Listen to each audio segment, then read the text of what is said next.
they're just sort of like their metabolism, everything goes down, and it's important to match that, you know, because not only are you trying to match their feeling, but you're also trying to match all the bait that's around the water that time of year as well. So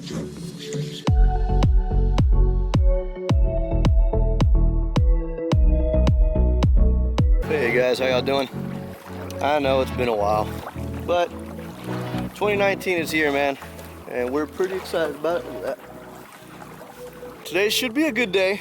We had a rain, let me see, it was raining about 2 days ago. The day after the rain, these fish just weren't having it, but we were marking a lot of fish. Sometimes that sort of happens, you know, so typically when they do that, a couple days later they'll be a little bit hungrier.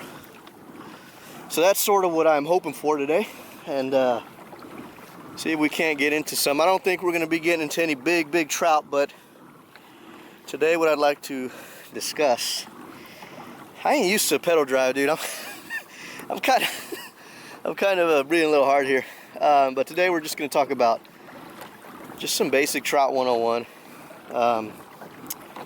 Hopefully give you guys a little bit to think about whenever you're trout fishing.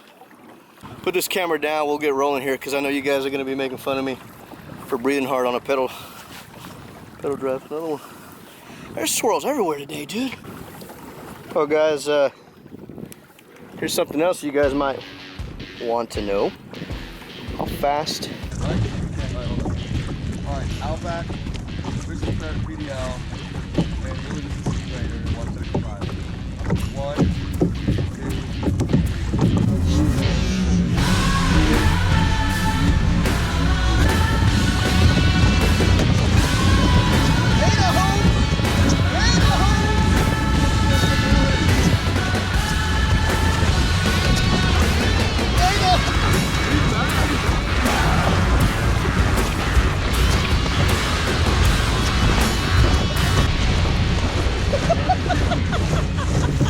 So, I don't know if you guys can see,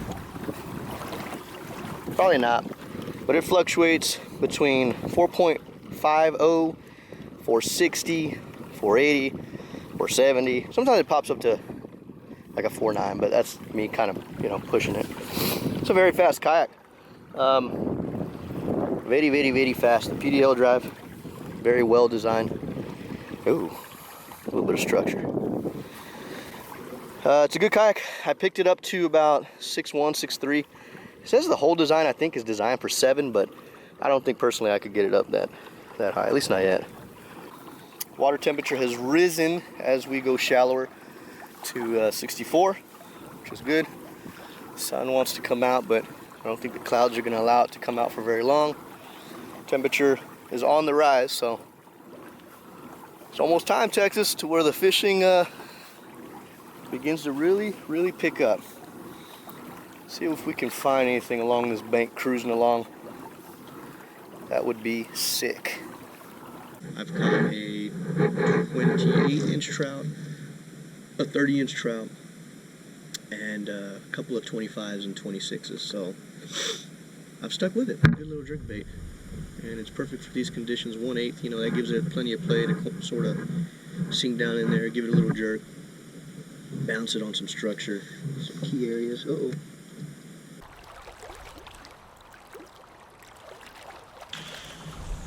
Some of the structure that we're working around today.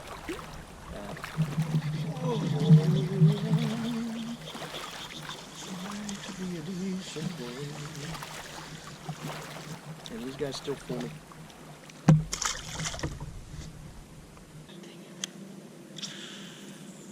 Was probably the best hit I've had all day. Come on, baby.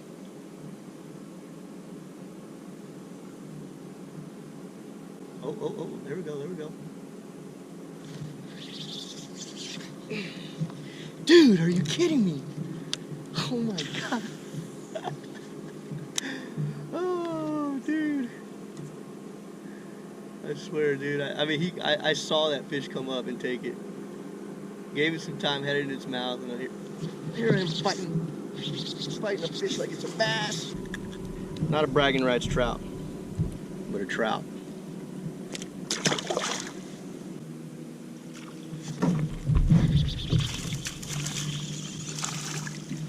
Well, you'd think that was a 10-pound bass. But it's a 0.2 pound trout. Guys, we're out here catching largemouth yellowmouth.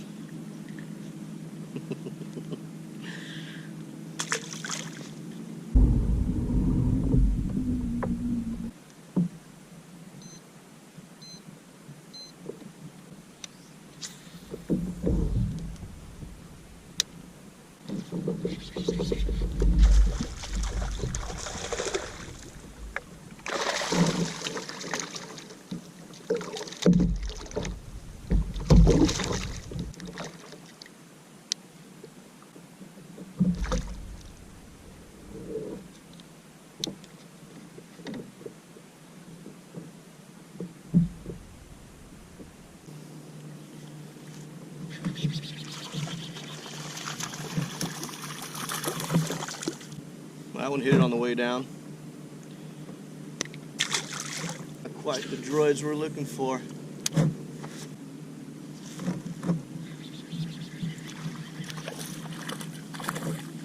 But we're on them.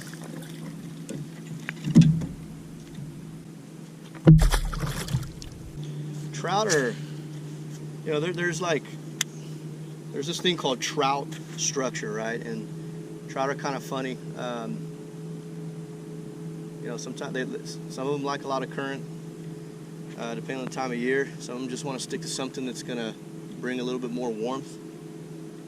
So, you know, there's grassy drop-offs, there's rocks, sand, shell, mud. A lot of different things sort of come into play there for catching trout during the hard times of year. And even in a normal setting, you know, when it's summer and we automatically know where these trout are going to be at. The thing is concentrating trout. You know, that's where it really pays off, because the winter everybody struggles, man, or most people do. It's not very hard to catch trout in the winter. It's hard to locate them because they just don't hang around the same areas as they normally would during the summer. So obviously they're a little bit more spread out. The good thing about winter is once you sort of learn that trout structure and things that they need to hang around or like to hang around with, that's when you really get into them, man. Now everything just sort of slows down. The bite slows down. The amount of feeding slows down.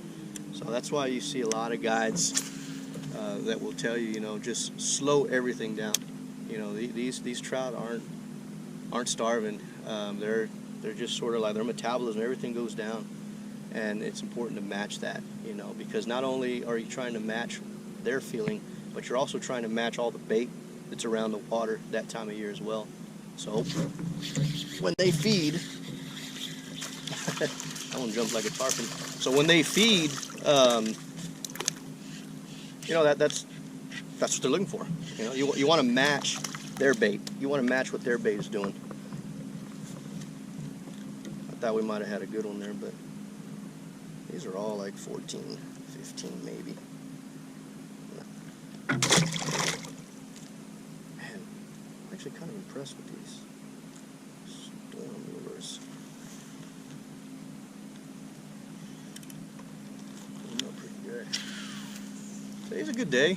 You know, today's one of those days where, I mean, if you're a competitive angler, probably not a good day for you, but if you're coming out and just want to put your son or daughter on a fish, or just hang out with some buds, you know, then today is a good day, you know.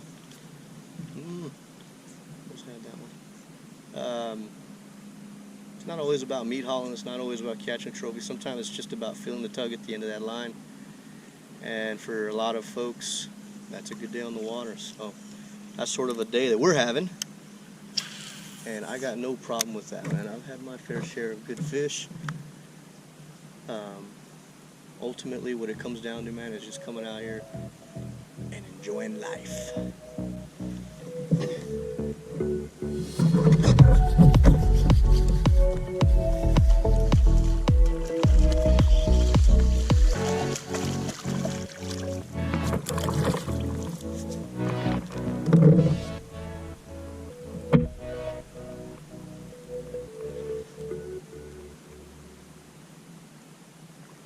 I know this one's bad. Right on top of the nose.